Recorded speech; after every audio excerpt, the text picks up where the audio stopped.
I now take you, my dear brothers and sisters, to what's called the jewel of the Archdiocese.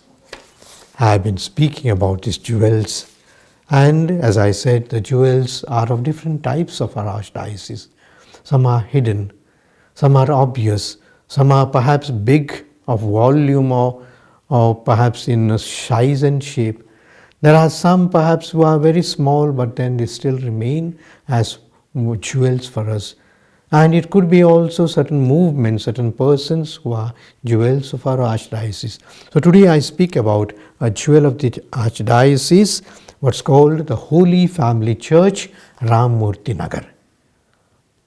You know, the history of this church, like the history of many other churches, the recent churches in our Archdiocese have come up with the developments or perhaps the population growth in our Archdiocese.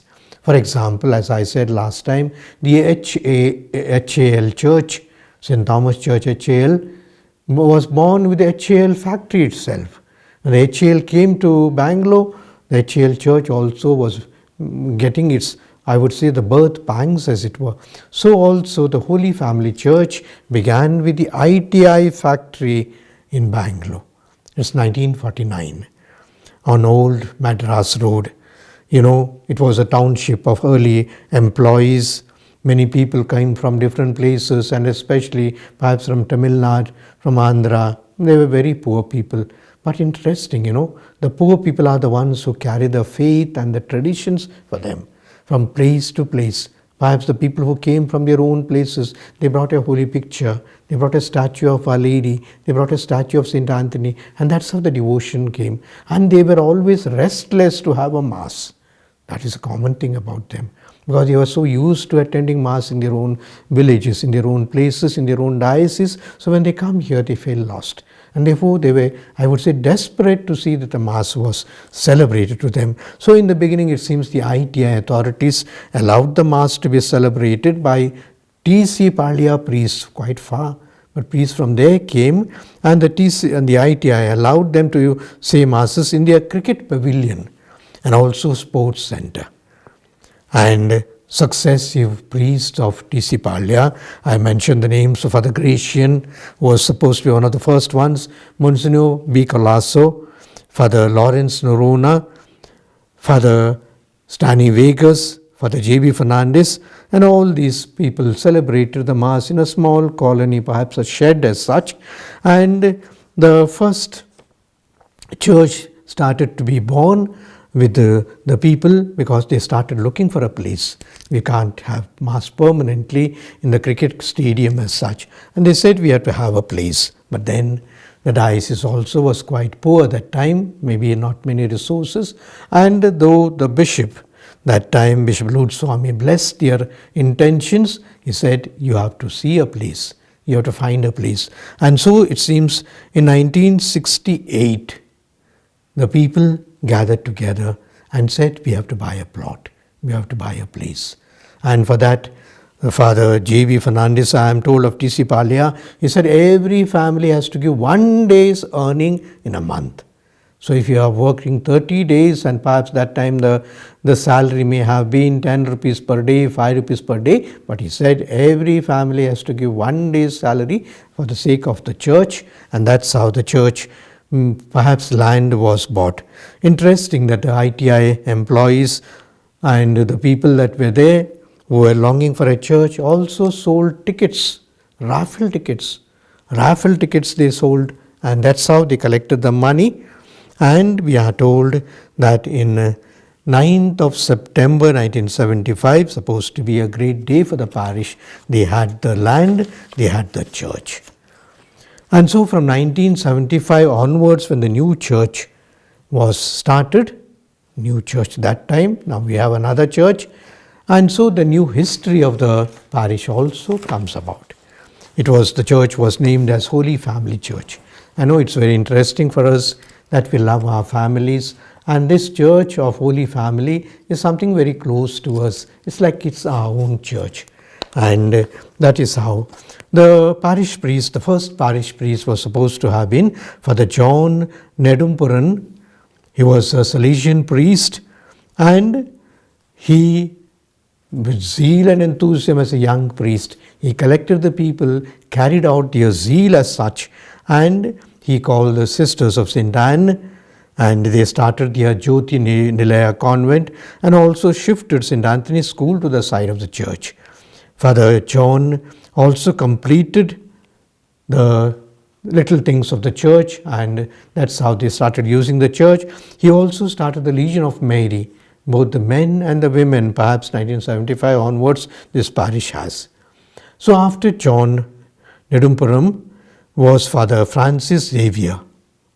We have happy memories of him. He died 2-3 years ago, and from 1978 to 82 he was the parish priest, and the first time from the Salesian fathers who served many years, the parish was handed over to the Archdiocese, and Father Francis Xavier was the first diocesan priest that was appointed there.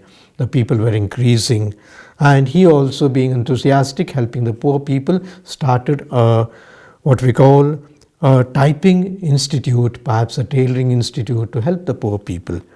Father Michelappa, Francis Michelappa, interesting, the people of Holy Family Church should be proud that one of their parish priests was also bishop. Father Michelappa Francis was the parish priest of this parish from 1982 to 83, but later on, since he was not keeping good health, he sort of withdrew, and later on he was made the Bishop of Mysore. Father Simon de Silva, from 83 to 90, he was the parish priest, and he was a charismatic himself and started the prayer groups because he believed that the prayer can unite the people, and he is also credited to have built the compound wall and grotto of the Our Lady.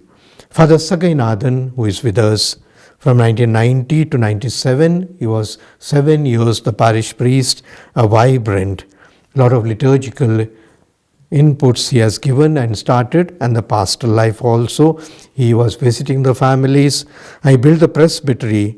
He invited the St. Tharp sisters also.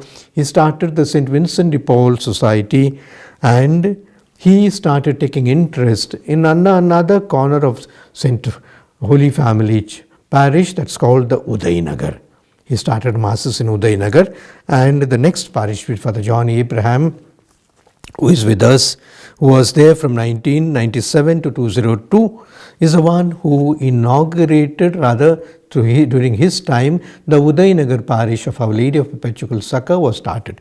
It's like the mother giving a child, a new child is born, and I wish every parish also considered to start some other parish as their contribution, as their, I would say, perhaps planning and organizing. Father John Abraham also put mosaic flow for the church, and he also was fortunate to celebrate the silver jubilee of the parish. And people still remember that the solemn Eucharistic procession that was held during that time, at the Jubilee time, the previous parish priest, that's Father John Nedumpuram, Father Francis Xavier, and Father Sagainathan were also present at the Mass and the procession as such. So nice to see that our predecessor priests are also here. Father Royce took over in the year 2002 and stayed there till 2008. And being a musician, he trained the choir. Father Chinnappa was he's also a lover of the poor people. Wherever he goes, he fosters the poor, and he is simple and humble. He started the Divine Mercy devotions there. Father Tomiyar, who followed him in 2014 and lived up to 2015, he took up also many cleaning and so also the garden of the church, beautifying the church around. Unfortunately, he had a sudden death when he went to Burma. That time it was called Burma, Myanmar. He died there, and it was a very sad thing for the people, as he died on 24th of August 2015 at Yangon, Myanmar. Father Maria Selvam also was the priest of this place from 2015 to 2016, and he motivated the people, especially in the charismatic groups. Father Amarnath Dinesh Roy, is the one perhaps will be remembered for a long time because he built the new church. And I was there present myself, and I have seen his efforts of motivating the people from the grassroots level, from the children, from the poor people, from the elders, from the ones who can give, and all the donors. He collected the money in great, perhaps an amount, so that the diocese didn't have that much of burden. And still, there are of course some bills to be still paid, etc. And I would be happy if the people would come forward also to clear them up, so that the diocese feels proud of the parish, that they have taken up this parish from the beginning. And so it was Father Dinesh Amarnath Roy, at whose time this church, the new church of the Holy Family, one of the beautiful churches in Bangalore, was inaugurated. And now presently Father Susiraj is the parish priest, a wonderful priest, especially lover of the poor, lover of the people, and he has started the women's organization, he has started the children's organization, and though he's such a busy priest, he has time for everybody. He's always a smiling priest. Besides, we know that he's the one who is fostering. It was started earlier, but he's strengthening the SCC groups in the parish and bringing the people together. And I say that Holy Family Church is a very special church for all of us. First of all, it's beautiful. The new church is beautiful. Secondly, the people are always humble, they are poor. We have a lot of vocations from there, and generous. That is a great quality of these people. And thirdly, the associations, the Women's Association, the Parish Association, the Parish Council, all stand together with the parish priest. And finally, we have to say that it's named after the Holy Family. And the Holy Family is something that touches each one of us, because we can pray for our families, for the growth and development of our families in this church by the special devotions that are conducted there for the Holy Family.